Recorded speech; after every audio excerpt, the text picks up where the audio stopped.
People deluded. I'm back again. Thank you very much for tuning back in.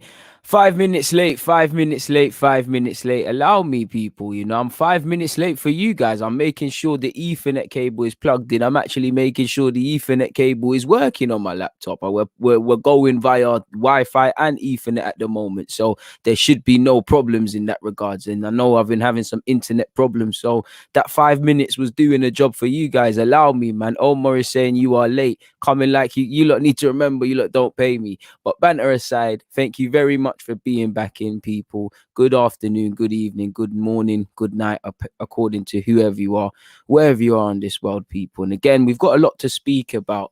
I'm going to get into it, but we're going to, towards the end, we'll cover Southampton. We'll talk about the loan report and whatnot. Right now, I'm sure you're all keen to hear what's happening in Ødegaard, which, sorry to be a joy killer, there isn't too much, people. But before all of that, I see the comments in the chat. You lot were popping off and doing your thing very early on. So let me see what you lot are saying. In relation to Mustafi, a man said, I guess he's saying, I've waited years for this day. Some people have probably waited for Ozil and for both Mesut Ozil and Mustafi to leave. And it's like buses. Two have come round, and it's an interesting one depending on how you look at it. I don't want to be what I call the Arsenal conspiracy theorist in that, these players are gone because, they were all cliquey and stuff, but there is some truth to it.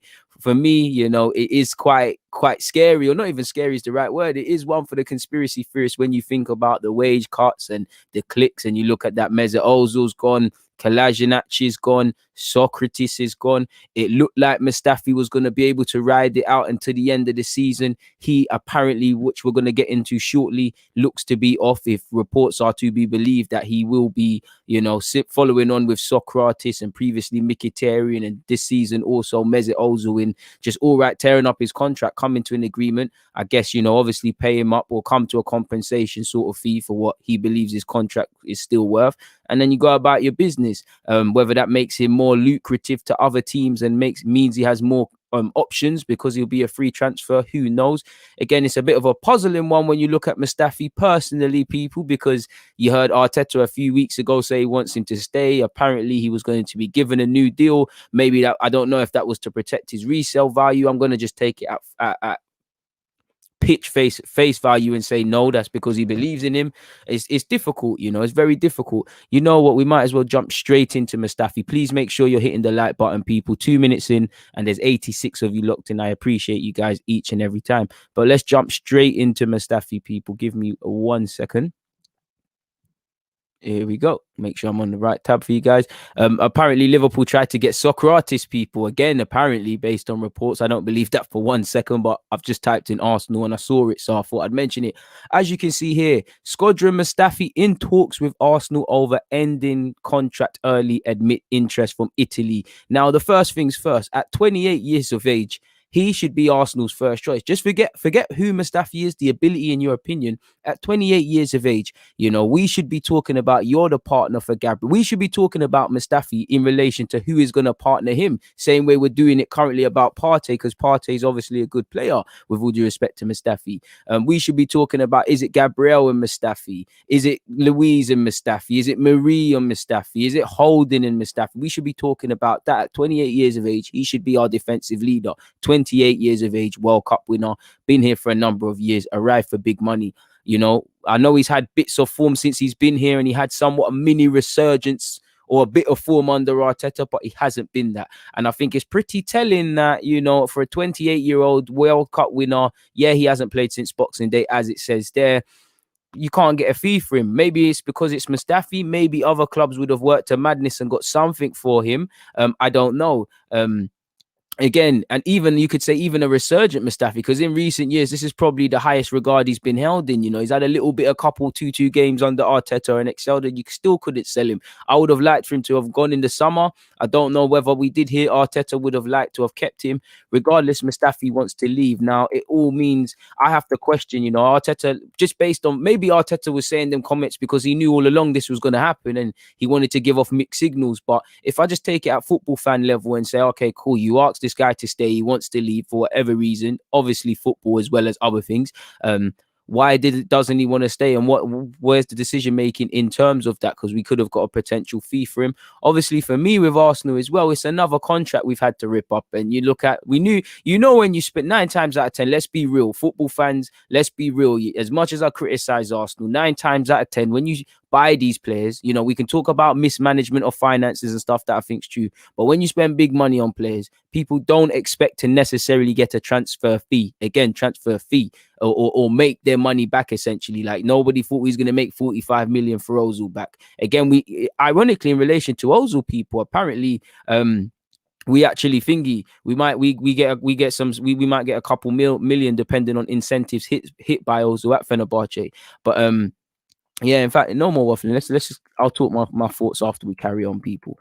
I'm cautious a lot of you want to hear what's actually here. So yeah, Mustafi's in talks with Arsenal to end his contract early, admit interest from clubs in Germany and Italy. Football London understands. Again, obviously probably for a free transfer, as it was made clear, at least to fans, that he was allowed to stay. I don't know what was the point of letting Mustafi play Europa League minutes at this moment in time. That could have been distributed elsewhere, or making him captain. Now, on one hand, of course, you'd imagine, regardless of someone's situation, they handle themselves with integrity. But he's evidently not in the plans, people. He's evidently not in the plans. We've not been able to get a transfer fee, and I'll get on to my other thoughts in a bit. But yeah, as you lot know, the 28-year-old hasn't played since Boxing Day, and his representatives have been exploring possibilities to secure him a move away this month, in the same way that obviously the two names there have departed the club in recent days.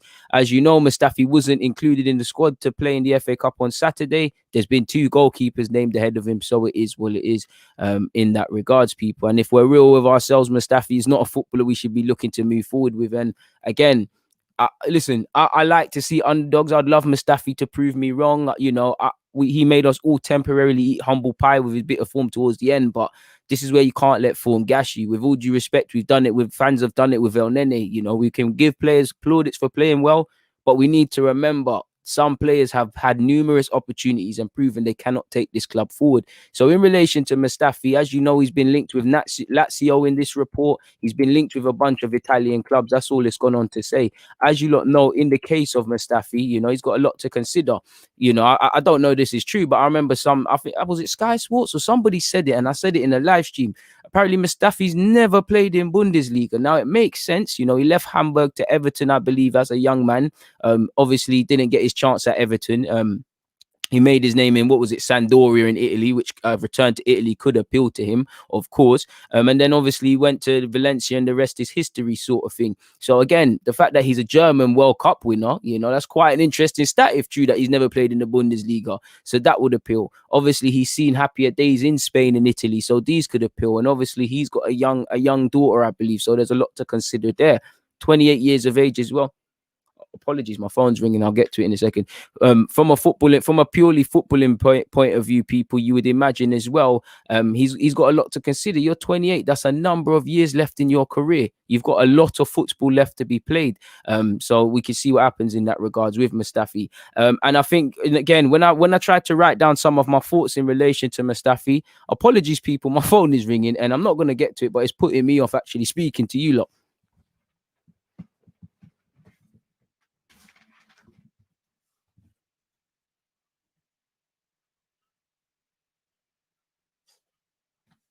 Nonsense, man.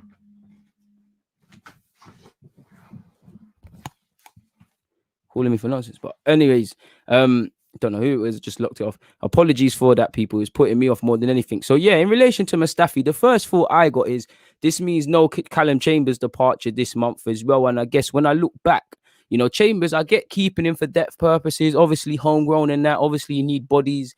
I don't think he's going to get a new deal, but Arteta seems to like him and all of these sort of things. So I guess, Chambers was going to stay as cover anyways, and based off what Arteta previously said. But this probably nails down shut, no departure for you.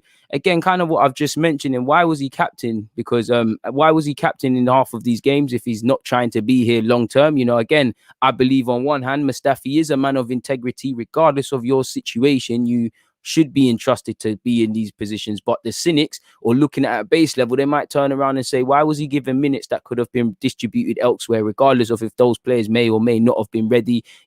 Why was he made captain? What sort of signal does it give off? Again, it almost feels, if we just accept it based off rumors, it's like we want a man to commit that don't want to commit. And I don't take that from Mustafi. Hell, I want Mustafi to leave this football club, with all due respect, because he's not someone of the future. It's as simple as that. But again, he's entitled to want to, and also to go and want to play football, because you ain't really got a chance here. We don't know where he stand. Like, talking about a man is only one thing. He's only going to be used in the bare minimum. So like I said, it doesn't really made a man said made about Arteta staying, made about Mustafi. You see the problem with speed typing people. So again, like I was saying, again, I'm having a mare there, but it almost, looking at face value level, it just makes a lot of things said about Mustafi and a lot of actions positively with Mustafi not making sense. And again, at face level, why'd you try to give him a new deal? That was probably to resell value, but who knows? And when I personally look at, it ties me into this, people. When I look at the Socrates, the Ozil and the Mustafi deals, been in their contract or allegedly cancelling their contracts, I don't mind it, people. I'm all for it. These men are not, clearly they've all been players, we could say, for whatever length, they've all been available on the market, directly or indirectly, for a number of years. And whatever you say about certain man, has to have been a reason nobody's buying them. Would have loved to have seen this done in the summer rather than now. Only Arsenal would do summer business in January, but it is what it is in that regards, people. It ties me on to kind of this wasn't really a video, but this was just some thoughts I had while I was preparing my notes for you guys. It made me think, what I want our club to do is, the cost of being in Ozil's contract, we hear 7 million allegedly. The cost of Socrates, again, I'm no mathematician or no transfer man, but he was on 100k a week. There's got to have been a fairly decent compensation figure reached for him and Mustafi, as well as obviously Ozil. And obviously it wasn't this year, but you also had Mkhitaryan that you could throw into that. I would love us all to, well, not us, but the club to count up the true costs of this, all of these actions, add it all into one and frame it on the wall, because I think that should represent a new beginning. That should represent how costly it is to make mistakes in the market. The Ozil contract, bringing in Mkhitaryan in the first place, not doing your due diligence with signing Mustafi in the first place, spending overinflated fees for Socrates and the wages. These all represent previous mistakes, and a mistake made more than once becomes a choice. Now, we all make mistakes, but I want it framed on the wall so that we know what we don't want to go back to, allegedly, or what we'd hope to. Because when you count up the costs, again, I know there's different pots of money allocated to different spaces, and I'm no finance man, like I said, but if we looked at it at face value level and said there's just one pot of money, you also got to remember, it's all fun and games saying cancel these man's contracts, we've got to do this and that, but if you cancel a man's contract, you've still got to pay it up a couple of million. And when you add those all up, let's just say, just randomly, 3 man, they all got 2 million each, that's 6 mil. Let's just say we had a 12 mil transfer potty, people, and then we cancelled these contracts, and then we had to obviously allocate, 2 million each, so that's 6 mil, so that's half of the transfer kitty gone. Now, I know a lot of people can, again, it's not as easy as saying that, but if you was looking at it like that, you could say, how much are these things sort of harming us, people? You had to pay up Ozil, you've had to pay up Mkhitaryan, you've had to pay up Mustafi allegedly now, and you've had to pay up Socrates. So these things are harming us. And when you also add in, the loan signings, I'm not criticizing them. I'm just, in hope of, clearly the permanent signings didn't work out. Our loan record, again, I'm not getting at Matt Ryan because he ain't kicked a ball at us. This is all just him and Ødegaard's names are here to paint a picture. But when you add up, like I said, the cost of the wages we've previously had, been in people's contracts and the compensation fees, again, what we heard, 2.5. I hope Ødegaard works, and I think it will. I'm not hoping it doesn't work. But again, whether or not we can go back for him in the market, he still kind of applies to this. You've got Ceballos ×2 because he's been on 2 loans, and obviously Denis Suarez, mixed success. And again, like I said, Matt Ryan and Ødegaard, they're irrelevant to this. But come the summer, you can go back for Ødegaard if his form bangs, but come the summer, at some point, you're going to have paid out these loan fees and paid out the cost of getting rid of players, and you're not really going to have anything physically to show for it. It's almost like smoking cigarettes, really, because you don't have anything to show for the money, sort of thing. Do you get it? So again, it's all about our practices, and it kind of ties into what I've tried to bang on about to you guys about. It's not just the big money signings. Clearly they have a problem in terms of failures. It's elsewhere what we're doing as well. So yeah, like I said, and again, I think these are some other notes I've kind of covered.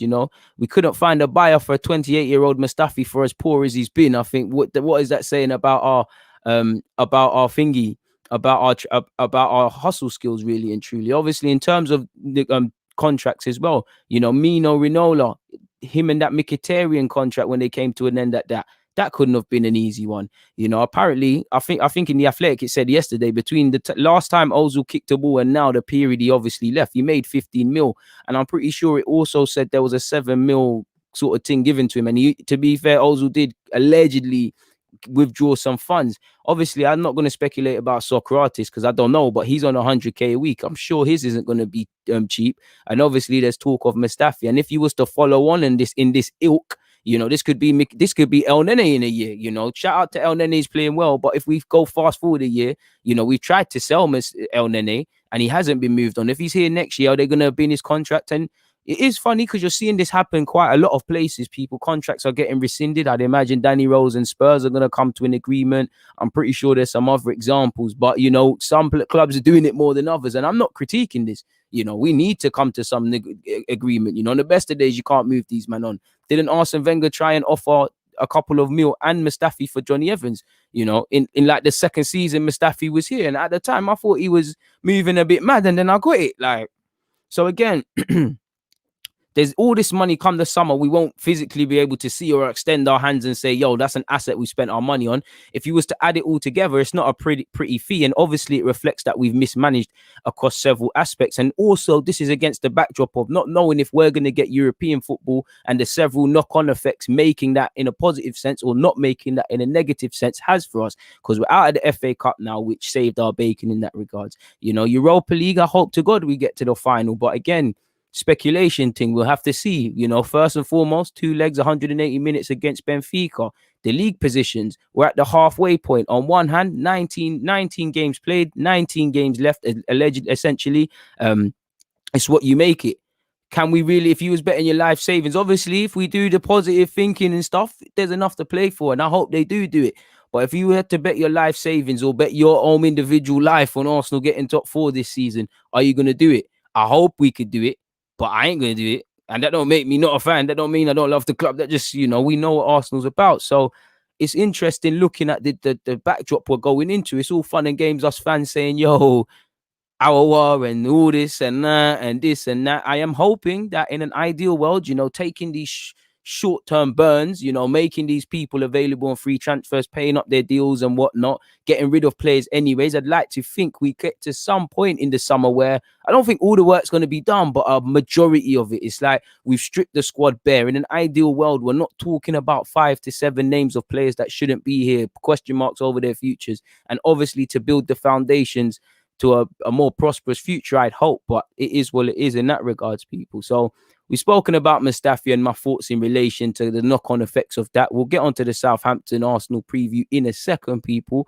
Mustafi's in talk, so we've covered that. Don't want to shut that tab down. In relation to Ødegaard, where is Charles Watts' thingy gone? Charles Watts kind of put a dampener on the parade, people. Again, hopefully there's still an announcement or something, but he's put a downer on the parade. Not that he's obviously, it's all love, Charles Watts. I've DM'd you a couple of times to potentially collab with you, so come on, man. You lot abuse his mentions, man, and say that as well, because we need to get this guy on my YouTube channel. But either way, in relation to Ødegaard, we know that he's traveled to London. Even if you didn't know that, I'm pretty sure you've seen Arsenal fans tracking the planes and all of those sort of things. Arsenal could be Arsenal fans, especially the Twitter ones, could be some serious detectives. They track flights, they find people's dad's numbers. It's funny, but at the same time, it's quite alarming and, dare I say, creepy. But either way, the Oracle, which is Charles Watts, has said Martin Ødegaard has spent the day at London Coley meeting his new teammates, undergoing all the necessary medical checks and going through all the usual club media duties ahead of his move from Real Madrid. I think you're missing out loan. But anyways, told the announcement is more likely to come tomorrow rather than today. Then somebody asked a question we'd all like, and something I'd say, I'd like to ask. He said on a match day, he said, don't think that really matters, especially if he's not going to be involved. Everything will have been wrapped up today, interviews, picks, etc. Chances still it could be confirmed today, but told it's definitely more likely to be tomorrow at this stage. And Arsenal don't like to do everything rushed. You know, we might see it today, we might not. Like he said, the thing I got from that is he's got to meet his teammates. Obviously, he probably hasn't spent too much time with them, but the more time you can spend with them, the better. The better. So why not? Hopefully when I say travel, I don't think he'll be in the squad for Southampton, but I just want to see him travel and be part of the coach and whatnot, be part of the non-playing staff, you know, just being about. Realistically, he'll probably be involved against United on Sunday at the earliest. I mean, if he's been about and stuff, obviously there's quarantine and protocols, but this tells me that he hasn't tested positive for COVID. So first and foremost, big up his health and big up everyone else's. And this means he'll be quicker able to integrate with the team. But in relation to an announcement, we know he's traveled. We know he's in London. We know he's in England. So we'll see an announcement tomorrow. The beautiful thing is, I know it sounds like a bit of a diner, people, and until it's on of Arsenal's official channel, some man might not believe it, but it's as good as done. The necessary, he's done his medical checks or is completing them, I'd imagine, because it is coming up to 5 p.m. now, and this was said at 3:45. So I'd imagine he was there bright and early doing his thing. Obviously, the photographers have probably done the pictures. He's got the media duties. You know how our Arsenal fans are. Probably got numerous YouTube videos to come out. And then, yeah, man, you know, tomorrow, well, I'd like to imagine in all but official channels, I'd love to hear a late announcement today, early announcement tomorrow morning. And then his temporary 6 months here at Arsenal can commence. So it's down to Ødegaard to make it his time at Arsenal as much as he as good as he wants. He's only got 6 months. It's imperative he hits the ground running just as much as himself. I'm sure, you know, he wants to be. How did they let this guy go? Real Madrid have to bring him back and all of those sort of things. And for us, you know, for him doing that, for me, that's dominating games, controlling the tempo, trying to make the difference with splitting the line passes, goals and assists. Obviously, he does that. That helps Arsenal for obvious reasons, people. So hopefully we'll see what happens in that regards in relation to Ødegaard. That rhymes. But yeah, moving away from that, let me show the comments some love. Reece James has said, just unsubscribed from AFTV. Don't mind Robbie, but the majority of people on there are so reactionary, so up for camera. Big up DG for making his content about football and being real. Shout out to you, James. Now, there's a lot of decent people on AFTV. It's a shame you think that, but it is what it is, man. It is what it is. Shout out to Robbie as well, like he said. Just a fan has said, deluded all the way. You know, DG Nation, real talk time. Feet up, drink and popcorn ready. Miss out football talk time. You lot kill me, man. You lot kill me. Appreciate all of you lot for being locked in. Please make sure you hit the like button. It doesn't cost a thing, people. What else are you lot saying? Mark is saying Ødegaard won't be involved tomorrow, so Arteta can select another 2 goalkeepers on the bench against Southampton. Let's hope not, man. Let's just listen.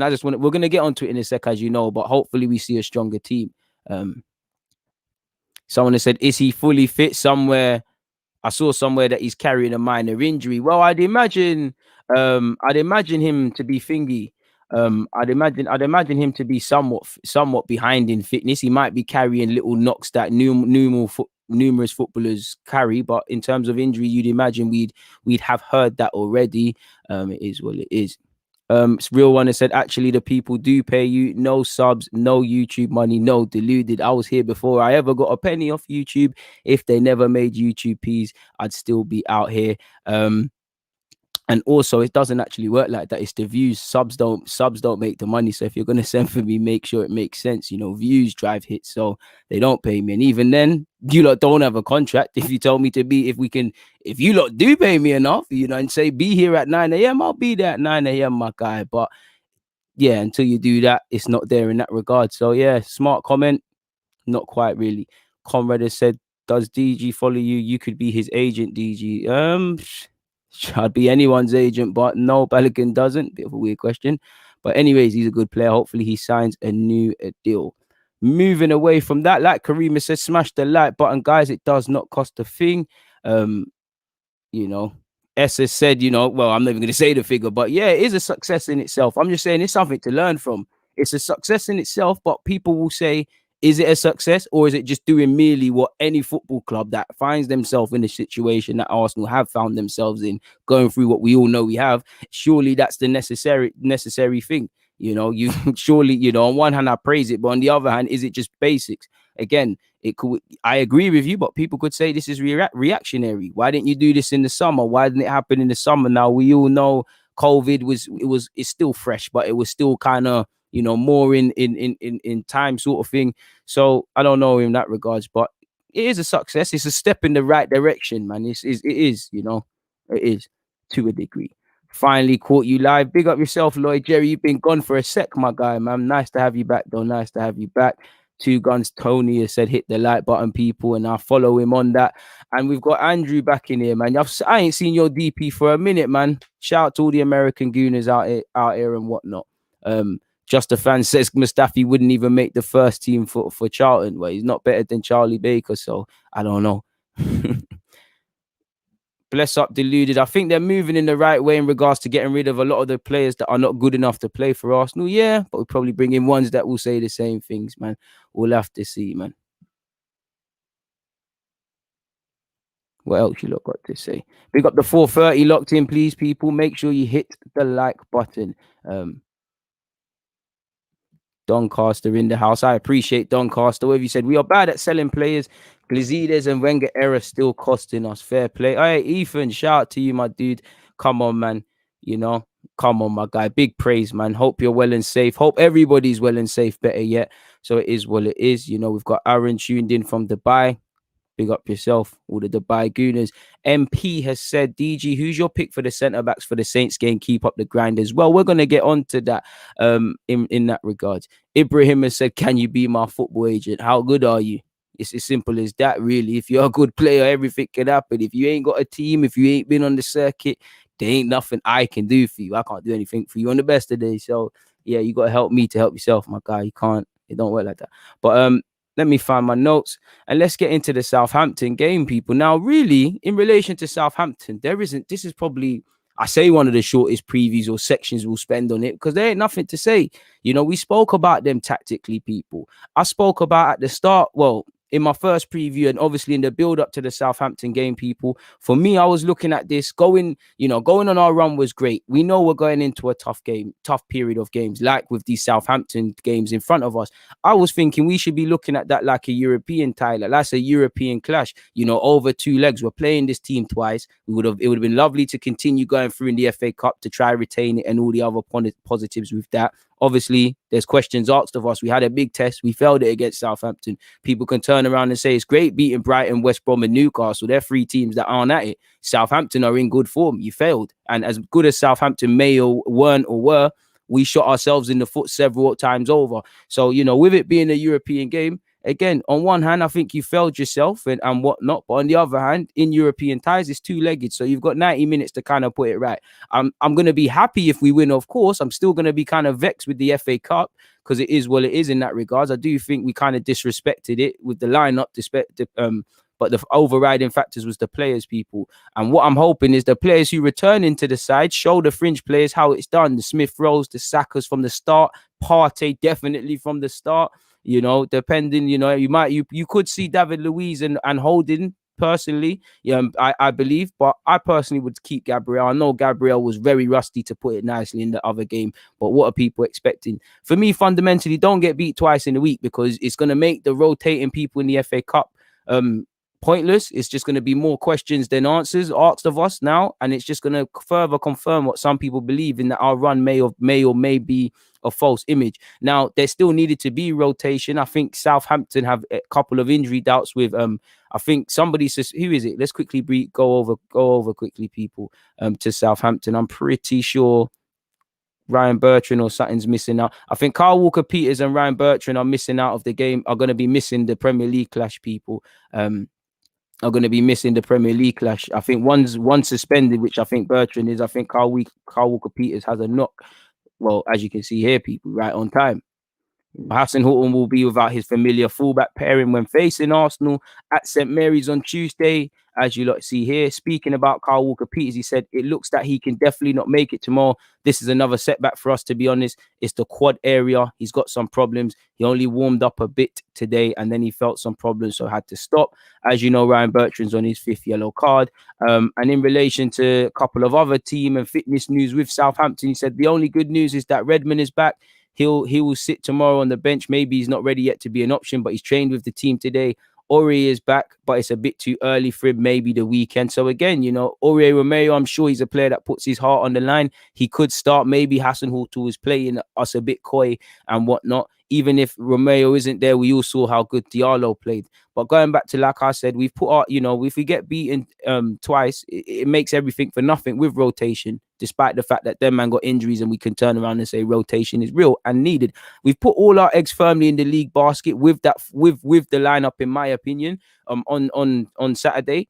Simply put, play like it. Play like it. Play like all our eggs are in the league basket then, because then I might still be vexed about the FA Cup, but you got 3 points and it still be a big test. They took a W, we took a W. I'll take that. Again, like I said, it's all good beating these relegated sides and these relegation threatened sides and these teams in poor form is great, but you need to show you can do it against better teams, against well-drilled units, against managers who you can see their DNA, against players who want it, stuff like that. We need to be able to do that. Let's see if we can do that. On that way, can you remain undefeated in recent times? I know we lost to Southampton, but in the league, it's been all right. So can you keep that up? Personally, I just want to know if we'll learn from our past mistakes. Before the game against Southampton, what did we say, people? We said, what did we say? We said they press well. Lo and behold, we played them on Saturday. We're struggling to deal with playing out from the back because of that press sort of thing. We said they score goals within the first half an hour, 20 minutes. And we knew that based on the last game we played. We knew we couldn't afford to let midfield runners. All of this went out of the window. Can we learn from our past mistakes? We need to start fast. Southampton like to start fast. Can we match that? There's no growing into the game. We tried to go into the game. It was been there, done already before that point. And if you do go a goal down, can you get back in the game? Because we haven't clawed too many points back from losing positions. Ironically, when we drew against Southampton, I think we did it in the reverse fixture. So again, can we learn from it? You're going to get a high intensity. You're going to get pressed. You can't afford to get caught in possession like some of you lot did. I knew all of you lot really did. The vast majority of players who featured against Southampton. And obviously El Nene got caught fatally in the build-up to the goal. Again, all I want to simply say, and I know there's a lot of games to be played and the table can shift and turn, but all I want is come 90 minutes, you should be on 30 league points. Aren't we on 27? That's all I want to see. That's in the short of it. You do that, it's an easy day. You're looking at Southampton's last 7 games. Not that we need to, because the best formula is to know about an opponent is watching the last time you played against them. Their last 7 games, I think they've got 3 wins, people. Their last couple of games, I don't know why that says 7 games, but in recent games, 3 wins, 2 draws, and 2 L's. And their 2 L's are of importance to me because they were against Leicester and Man City. Now, I'm sure Southampton fans probably expected them to pose more of a threat to Leicester. City, I felt they were unlucky. I think City were done very well to walk away there with a point. I think with 3 points. Man of the match was John Stones. Again, we need to start fast, and their pressing is very good. So these are things that you have to be wary of.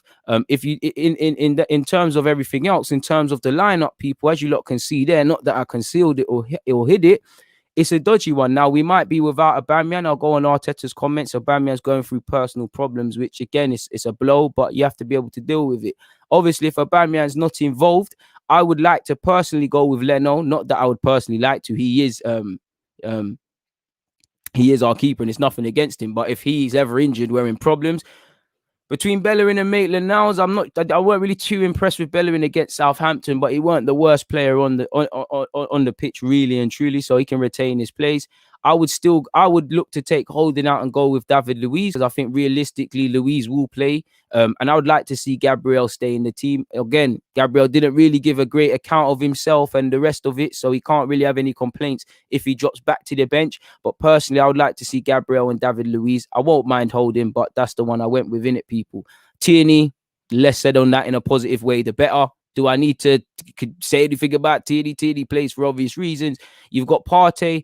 I wouldn't mind Ceballos. Now, again, Xhaka for me was poor against Southampton, but in the last recent games, he's been all right. So I'm not going to kick up a fuss if it's Partey and Xhaka, which I probably expect. Again, Ceballos, again, he's had fitness issues, so maybe it's not the wisest, but I would like to see potentially Ceballos and Smith Rowe together, sort of thing, with Partey, because I think these lot don't need too much time on the ball. They're trying to play forward all the time, and I think, as you saw, certain players are limited when there isn't time to do that. Smith Rowe, again, for obvious reasons, he's been the creative spark, and I want to see even more what he's on, because now you got Ødegaard now, try and compete. And then obviously the front three, if Aubameyang's fit, then I'd probably take Martinelli out, because I think Lacazette's been all right. I think Martinelli didn't look too sharp when he played against Southampton. I wouldn't mind if this was the front three, but if I looked in, I'd probably say Aubameyang. I don't think Lacazette or Saka should lose their places as much as I rate Martinelli. And for me, he should be one of the first names on the team sheet. But should Aubameyang not be there, Saka, for obvious reason, plays on the right. Pepe and Willian, at this point, they're probably even lucky to be in the matchday squads, let alone the bench. And things like that. One of you should probably even be the 19th man or whatever. So yeah, Saka plays on the right-hand side. Lacazette plays through the middle for obvious reasons. Martinelli retains his place on the left-hand side. Obviously, playing with Tierney, you obviously see a better game. In my opinion, you'll see them play better. Actually, you'll see Bellerin play better on the right-hand side, because he's got a better relationship with Saka than he does with Pepe. In the same way, you see a little bit of an uptake in Maitland-Niles' performances when Pepe plays, and vice versa. That's one luxury I don't think. Obviously, we can't really rotate, but I do think football fans, they don't really take in how much, not necessarily playing the same lineup, but relationships and things like that, via playing the same way in each and every time together, building up that connection. Your right winger knows when you're going to overlap. The winger knows when he is and isn't going to get the ball. You're making that overlapping run. Sometimes you're making the underlapping run. There's too much of an imbalance. Half the time, Pepe's receiving on the halfway line. Bellerin's either not run or not. The partnerships need to be there. So it won't surprise me if you see Martinelli play dramatically better if he starts with Tierney. And as much as we can criticize Xhaka, ironically, they're all on the left-hand side. You will see 1, 2, and 3. Let me change the colors. You will see, you will probably see, let's go for a blue. That's my favorite color. You probably will see these 3 gravitate to the left-hand side, as we all see, and make the difference. And then obviously, hey, man, I just want Tierney, not the rest of you. Obviously, you'll see Tierney, and then you'll see this man picking up little pockets, like you always see. And to be fair with you, even if Aubameyang is fit, I think one thing I like about Lacazette, people, is he seems, out of all the senior players, his link up with all the other young players, well, I mean, said others, he's not young, but all the Haylen boys or the young players like Martinelli, it's a different level. So that's what we need to see. Like FT has said, chemistry is everything on the field. Look at Henry, Vieira, all of these, man. For as much as it was Wenger ball and stuff, their man there had chemistry, and they did the same. They truly understood their roles and everyone else's. I always relate it back to simple things. You all play football, do you not? You all play Power League or in the park and things. Some of you play better with some friends than others, because certain friends always try to look for you. They know certain things you want to do. It's common sense, people. It's common sense. Big up yourself, Jay. Man said, love the content, DG. I appreciate that. If you do like Jay, love the content, please make sure you hit the like button. DS Universe has said, DG, please talk about Barcelona's huge debt of 420 million euros that they must pay this year. I don't know too much about that to give an informed opinion, my guy, but I would say they're in problems. Maybe that means selling key assets. I don't know how it will work for them, but it probably will affect them. I don't really know too much. I'd love to do some research and get back to you, because I don't really have enough of knowledge to really give you an answer you may or may not be seeking. T has said, rank the notable loan signings: Julio Baptista, Benayoun, Ceballos, Denis Suarez. I'll save you. Ceballos better than all of them. I thought, I was gassed about Julian Baptista, but he weren't levels. Benayoun was all right. I'd say Ceballos then Benayoun, really. Denis Suarez didn't show me nothing. Them man there didn't show me nothing, really. Just Ceballos, really, really and truly. More people from Dubai. Big up yourself, Martin. Really appreciate that. Queen's Gooner said, bless up, DG. I hope we modify our strategy a bit, because I see Partey making moves in the centre. But are we playing this style? I feel like we're depending on crosses. Thoughts? I think we've moved away, to be fair with you, with depending on crosses. The one thing I would say is that we need someone that's levels with Partey, because he can't do it alone. I think Partey is one of those players you can't play around with. Like, I personally feel the players effed it up on Saturday. But when I look at the changes we made, I think the changes needed to happen. But I think the one change that I would have liked to have seen start is Partey. I would have preferred, and I'm not saying I know more than Arteta, but I think prevention is better than cure. Surely if you play Partey for 60 odd minutes or up until the point he came on, he can do a job for you rather than you're reacting to the game. The game's kind of gone, then you're bringing him on, sort of thing. I think, when Partey isn't there, you see a drop off. And I think Partey, when he is there, there's not a levels partner. I think, sometimes Xhaka and El Nene and Joe and Ceballos, these guys will play good and shaky the next game. We need someone that's on the same thing that Partey's on, and that's playing well consistently, man.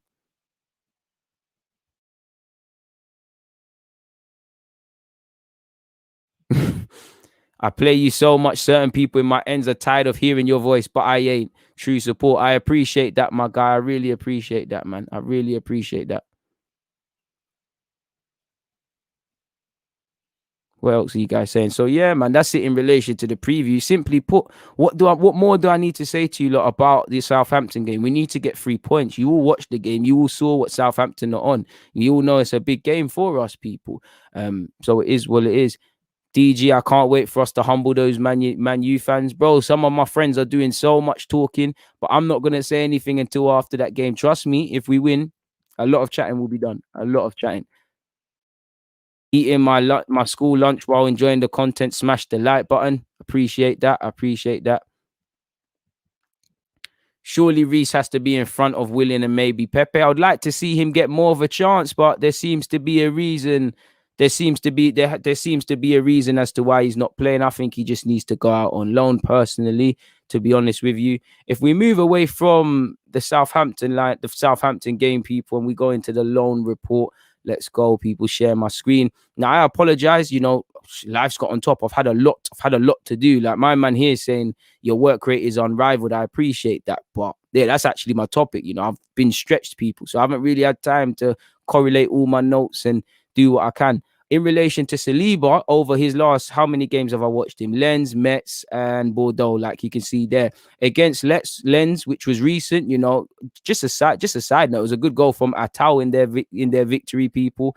I think if you all saw that game, towards the end of the game, he had to do some really resolute and committed defending late on to help them secure, as did the majority of them. I think you also saw some good passes from him, people, some very good passes. Allegedly, they're 5 points off Lens. That's what I heard the commentator say when I was watching the game. So it was a big clash for them. Ultimately, he defended well. He passed the ball. Sometimes he showed his passing range. He showed it in other games, but he showed his qualities fundamentally defensively, and he also showed his leadership skills. You could see he was very vocal, and he marshaled that back line well. So it was a good game for him, people.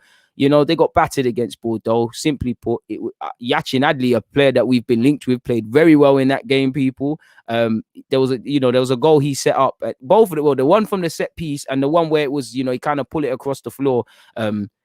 Like you see with these young defenders, they all gravitate towards the ball. And I think all of them goals were reactionary defending. And Saliba was part of that, people. It was terrible from everyone in the Bordeaux game. Apologies for misspelling Bordeaux, but it was just collectively terrible. I'll keep it honest with you lot. I think Saliba for 1-0, I think him and his defensive partner were not aware of the run the striker makes. Personally, the second goal came from a corner and it's too easy. And 3-0 kind of summed up the goals, the kind of type of goal you all saw when you watched his debut, because it was on BT. There's just 3 runners. They all gravitate towards the ball, They're all watching the ball. Someone makes a late run on the semicircle, and by the time the ball comes out there, no one can get close to him to try even block the shot, and he puts it in the back of the net. So that game was terrible. So he did well against Lens. They all played poorly against Bordeaux. He got man of the match in the 1-1 draw against Metz. And this was a game I was looking at him in particular, because when I was watching him at Saint Etienne, I always mentioned to you lot, Metz, when he played Diallo, he got to a new one and things like that. Gahori obviously got them off to a good start in the game, and he's actually done well, the former Lyon player, to come back from injuries. And like I said, this was a game I saw Saliba kind of struggling, people, when I've previously watched him in a previous shirt. I think their keeper saved them a couple of times in this game throughout, because some of their defenders were just switching off. I think Nice didn't take their chances actually to cement the game, people.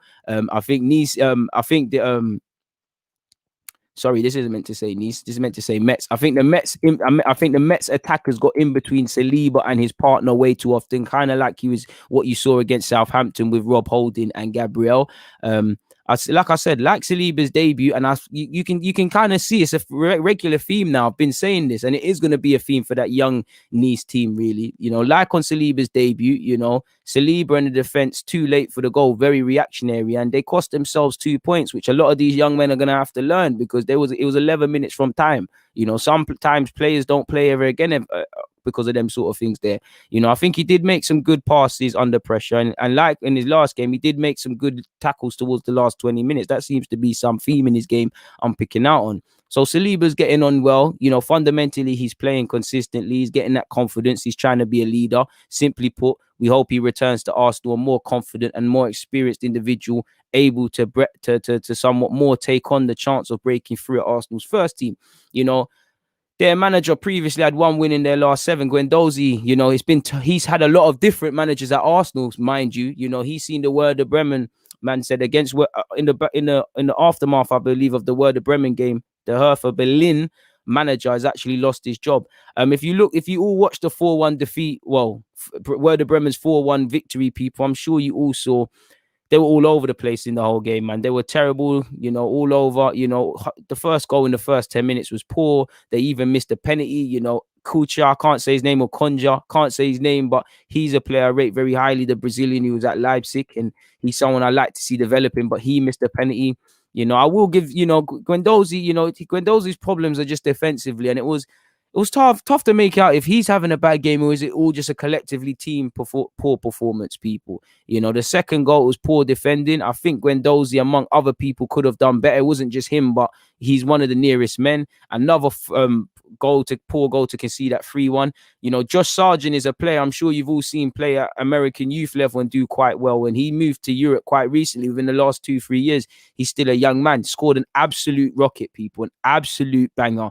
But if I'm harsh and away from enjoying the games as a neutral, as you can see with some of these irrelevant points, people, I think he was too easy. He let his man beat him too easily. And to be fair, I don't necessarily think you have to watch Guendouzi's game to see evident improvement. I don't think he's going to improve dramatically like that. But the one thing I wanted to see was improvement defensively. And I see everything I see in the Arsenal Guendouzi. He is improving. He is playing games on the spin. But I want to see dramatic improvement defensively. And I do think it's too easy to run at Guendouzi. All his problems apart from off the field seem to be defensively. And again, so make of that what you will. Again, in their 0-0 draw against Cologne, I'm sure you all saw they probably had about 3 shots on target, and Guendouzi had at least 2 of them, people. A point at the time didn't help either of the teams. I did think Guendouzi played well, and he did force the keeper to make a great save. And in this game, I'm sure if you watch the highlights, it will show you he forced the keeper to make a great save, and he also hit the post. Against Hoffenheim, terrible, people. Piatek even missed a penalty. I think Kramaric scored 2 goals in that game off the top of my head. Definitely one of those was a free kick. There was so many gaps. It was terrible what I've seen from Hertha Berlin. It is quite turbulent for Guendouzi. The midfield is all over the place, defensively all over the place, just getting countered. They genuinely could have lost 7-0 or so, people. It was absolutely terrible, and you could see the writing on the wall for Hertha Berlin gaffer. He probably did need to keep it moving. 1-0, it took a little flick off Guendouzi, but at least he tried, people. Like I said, it was a game where I felt sorry for him because at least he was trying to roll up his socks and go down fighting. People were hiding, people. I cannot believe what I was seeing. It was a terrible game. I would be stressed out if I was a Hertha Berlin fan. But that's that in relation to Guendouzi, in relation to Saliba. Harry Clark, as you lot know, the young defender at Arsenal, is at Oldham Athletic. And he actually extended his stay. He got a man said he got 90 minutes against Oldham. I can't even remember that game, people. As you can see, speed notes is a problem. But there was one game I watched of his time here. I can't remember the game, people, because it was written down here as part of my notes. He made a good couple last-ditch tackles. I did feel, based on these notes, that he needs to read the game better. Off the ball, he gets drawn to the ball a lot, and as a defender, that creates gaps. In the win against Newport, I think the first goal, he was out of position. I think it was a game filled with drama, people. I think both goals, he was kind of out of position. It was a 3-2 win against Newport. It had everything, people. It was a very good game. I think both teams had good technical players, or what I was seeing, good technical players trying to present issues. I think that was a game he would have learned a lot from personally. Against Warsaw, I thought he cleared their goal off the line personally, but it stood. He lost against Mansfield. I don't think he was at fault for any of the goals, but he weren't really, the whole team was terrible.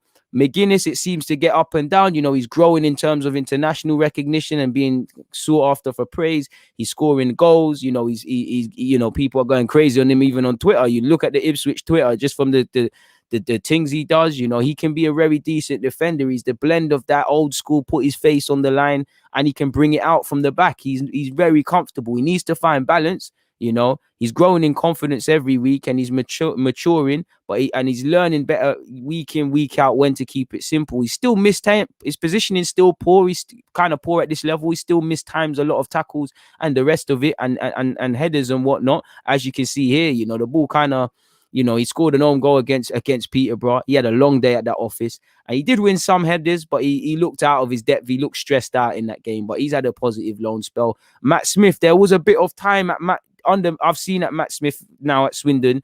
There was going to be a natural time where his performances dropped off a bit, and I think in the last couple of games they kind of did, but he's kind of back to his best, man. As you can see, I can't speed note for anything, but against Ipswich he was back to his best. He tidy, solid game. Against Doncaster, his passing was hit and miss. He had a solid game otherwise, other than that. Against Charlton, he didn't really get into the game, really and truly. But yeah, you can do a lot better. But he's had one of the best loan spells, I believe, away from Arsenal Football Club.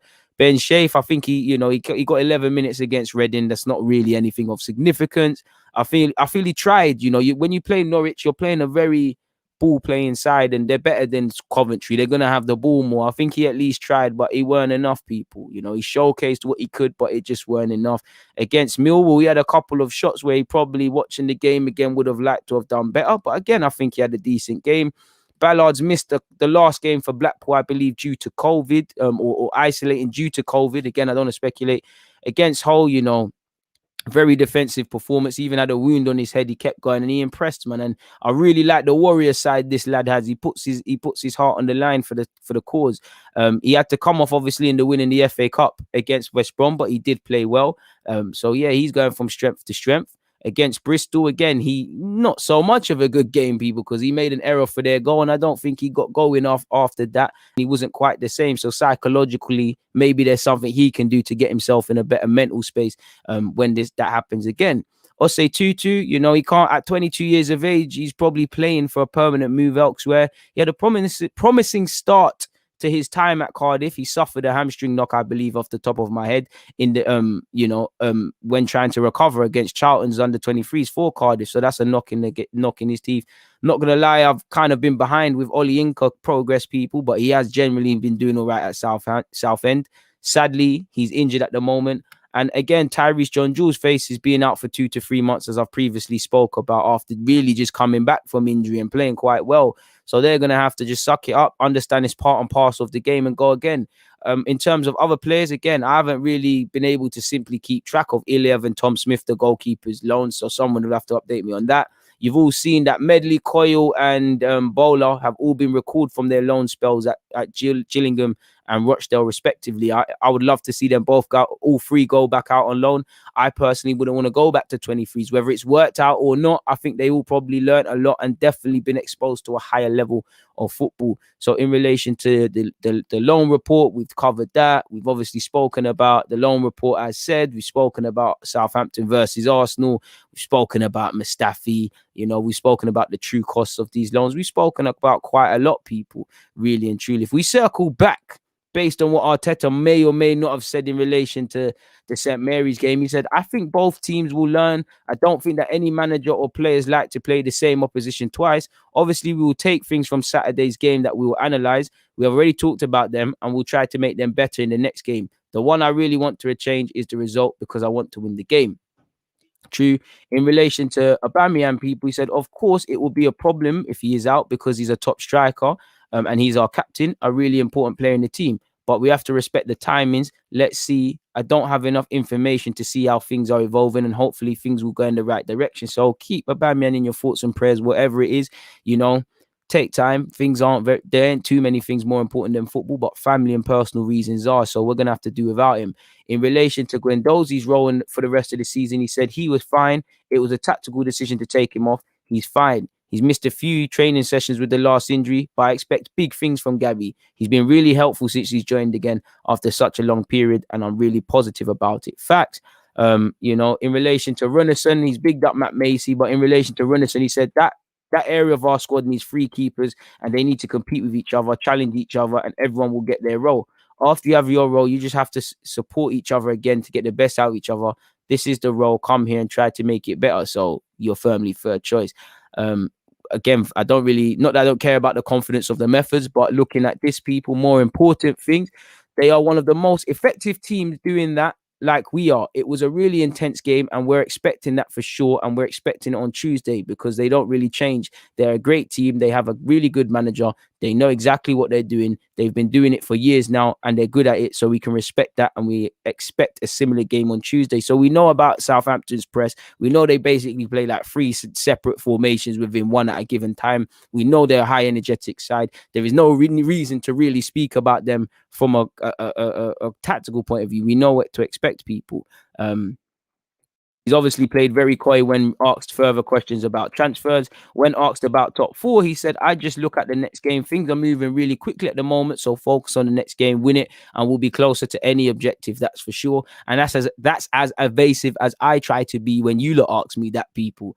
And when asked if this is a decisive period for the club with the set of fixtures coming up, it is. It is. And I think that was a chance, Arteta, to really give a message to your boys. Not that you aren't already, but he said, I don't know. Every game is decisive.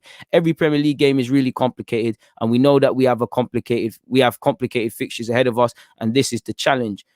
Further down, when asked on the rest of the transfer market, he basically spoke about COVID and all of these sort of things and played coy. Hardly said any facts in relation to Ødegaard, in relation to maybe a left back, and the rest of it, I don't know, people. But that's all it is in that regards, people. Away from that, though, what are you lot saying? You said, do you really want Bellerin over Cedric at right back? To be fair with you, Cedric could play ahead of Bellerin. Go back to my lineup and put Cedric ahead of him, really. I completely forgot about Cedric, maybe because he's playing at left back, to be fair with you. But I'm not going to lie. It's a bit like Cedric was amazing one week, a bit iffy in the last game. Obviously, he needs a run. But between Cedric, Bellerin and Maitland-Niles, I don't really think there's too much in it, And if none of them are able to nail down that spot now with 6 months left of the season, with 19 games the halfway point, it's a bit of a myth. Go and play your way into plans, man. Complicate transfer market. So let's see what happens, man. Let's see what happens.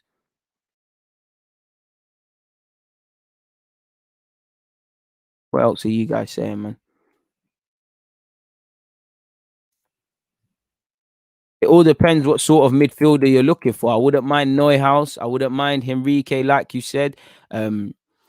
Mandela and Zachariah, I think they could come in and do decent jobs, but I don't think Mandela is of the level right now to affect the game in a positive sense. And I don't think Zachariah quite, he will come, but I'm not sure if he's of the level to make an instant impact. I would love Awa. Where's my notes? I was writing down hella names, people. I wouldn't mind assessing. Where are the names? You caught me at a good time, but I need to go and find my notes, people. When you lot put me on the spot like that, it's difficult. But I've got some notes somewhere. Good question, man. I just said, do you think they will announce Martin today? Love the stream and grind, my G. I hope so, but based on what Charles Watts said, allegedly, it's a tomorrow thing. But let's hope, man. I do need a haircut, but I think you could never diss my hairline, especially with that display picture by guy. If my thing's in 2020, yours is past 95. I think Arsenal won a Premier League trophy more recently than that haircut, my brother. Calm it down, but all love. And there's nothing I can do. If there's, I can't get back to looking sexy until, obviously, you see the thingies, man. You see the barbers opening up, man. But calm it down. Don't be cheeky. I have to reload that. I might have to zoom in. That's cheeky, blood. Don't, guy. Now you're cheeky, blood. Nah. Are you mad? Nah. Love my guy, though. But you're moving crazy. I don't know about that one, my brother. I don't know. Oh, love my guy. But listen, don't throw stones from glass houses. But anyways, Bradley has said, so what? We're letting Mustafi go on a free. I'm late to the party, so allow me. Well, I'd imagine, we're letting him go for free in it. We're coming to an agreement over his contract. He can go about his business. In a similar vein, You've all heard Socrates, you know, is linked with, well, he was linked with Liverpool. That's punching, but apparently he's going back to Olympiacos. So you'll have to see, man. Probably it is what it is. I'd like to get a transfer fee, but I'm pretty sure the names Socrates, Mustafi, Mesut Ozil, there's just bare names us as Arsenal fans want to stop speaking about. So the more of these sort of man we can move on, why not, man? Why not? We need the best of DG draw outs. Nah, nah, nah, nah. I don't draw people out, man. I don't draw people out, man. I'm a cool guy, man. I have the banter. Look, hey, bro, you gotta be ruthless, bro. You gotta be like I told you, look, baby face, tiny killer in school. You can't send for, man. I'm a humble guy. Love you too, Brad, man. I see your comments, man. Come on, guy. Come on. He signed for Olympiacos officially just now. Perfect timing, isn't it? Let me see. Cap. I apologize. I was about to say you're capping because it weren't coming up, but he's right. He's right. He's right. Big up yourself, Ravi, man. Switch the screen. He's joined on a 3-year deal, so that's good. You know, apparently Mesut Ozil's joined until 2023-24 to Fenerbahce. So at 32, he's got a 3-year deal. Socrates is gonna got himself a 2-year deal. You know, so again, he'll be 34, 35. There might be, you could even go to Italy where 34, 35 is still young out there, or maybe he's been linked with America before. There's something he can do in that regard. For Olympiacos, they're laughing because they ain't got no transfer fee to pay. So it is what it is. Congratulations to Socrates. Apologies. Go and do your thing, man, and we'll be wishing you the best. Is what it is. DG is forever ready. You gotta be, man. You gotta be. It is what it is. Marvel has said, I think this Mustafi thing has legs because there's at least one more foreign player out to accommodate Ødegaard. Probably.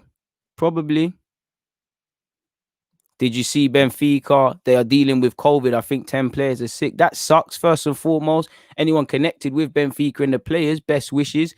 But we ain't got them until a couple of weeks in it. So they'll probably still be all right. God willing, they're all over that. But no, I haven't. That should be something we should be Googling, really and truly, seeing what's going on in that regards. Let me type in Benfica COVID. This is why I like doing live streams with you guys, because you lot hit me with some knowledge. So, boy, this was all 3 days ago, 6 days ago. I'm seeing different reports. Where have I been? I don't want to be, I'm not going to read it all out. I don't want to speculate and stuff, but I'm seeing 17 cases of infection with the new coronavirus that was detected among the players, technical staff, and other staff during screening tests carried out on the 16th. So they should all be isolating and should be fine, but that sucks. That's a madness. Absolute madness. That's a shame. Man said, are we getting Draxler? I hope not. He's all right. He's a baller. I wouldn't turn down my nose at him, but it wouldn't be an Arsenal it wouldn't be a transfer window if we weren't linked with them sort of man, innit? It's not one like that. Ravi has said, Guendouzi beefed with Cunha. Apparently, what do you think? There's nothing to think, my guy. I expect two footballers to fight when your team's lost 4-1 and man are missing penalties and midfielder looking killer. I expect people to fight. Why does it keep saying Lampard sacked? I got the wrong thingy up. Man, it keeps saying Lampard sacked. I got the wrong banner up, but it's too late to turn back. It's too late to turn back. We're there. But yeah, it's what you expect. It's what you expect. I'm not saying you, my guy, but it's like football fans are shocked when they hear players are fighting at training. What do you think guys do? It's a high testosterone environment. People want to win. People's pride, before anything, people's pride is on the line. That's one fight I think Guendouzi would win, though. I can't lie. What have you said? Would you take Torreira back? If Torreira is going to come with the mentality that he came with when he first came to England, came to this club, why not? On ability, yeah. With the other factors, Torreira is one of those I'm happy to see the back of, man. Fadi has said, big up all the members. You think we could call Guendouzi back, DG? He'll stay out the season. It's probably too late in the day, man. It is what it is.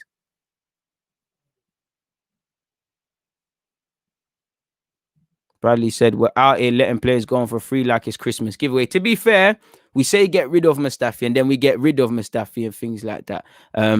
So, I mean, it is what it is, man. It is what it is. We've got, we can't blast the club for not moving these players on. When they move them on net pick. I feel you, we should be getting a fee, but it is what it is.